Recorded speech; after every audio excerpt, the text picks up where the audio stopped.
Deepali recording studio की शानदार प्रस्तुति। ओइले बंगाल से तू छौड़ी बिहार रे चढ़ली जवानी तोहर कदी सबे कार रे ओइले बंगाल से तू छौड़ी बिहार रे चढ़ली जवानी तोहर कदी सबे कार रे धके सटे जावे कदी है सलटाई रे आही रे कम और टूटा जाही रे माई रे कम और टूटा जाही रे उई माँ कम और टूटा जाही रे कम और टूटा जाही रे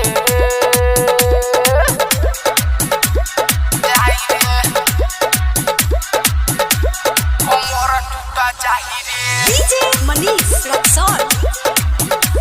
कम और टूटा जाही लेके 10-20 खूबे जो बना हिलाई रे सभे बोरियतिया में मारा करावाही रे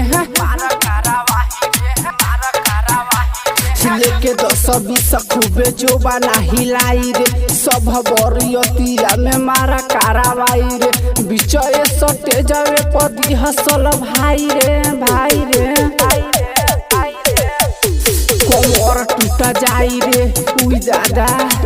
कम और टूटा जाई रे हाय दादा रे कम और टूटा जाई रे कम और टूटा जाई रे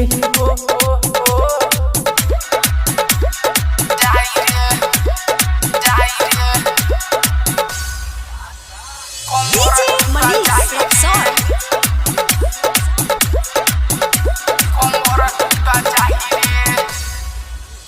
पर भूरू पे सदी है जो बना के मिजरे है सुनी लो छबीला दी है देहिया के गिजरे पर भूदी में सदी है जो बना के मिजरे सुनी लो छबीला दी है देहिया के गिजरे लेही के दिन सावाजे कोही भाग जाई रे कम और टूटा जाई रे ओई दादा कम और टूटा जाई रे माई रे कम और टूटा जाई रे हाय दादा रे कम और टूटा जाई रे दीपाली रिकॉर्डिंग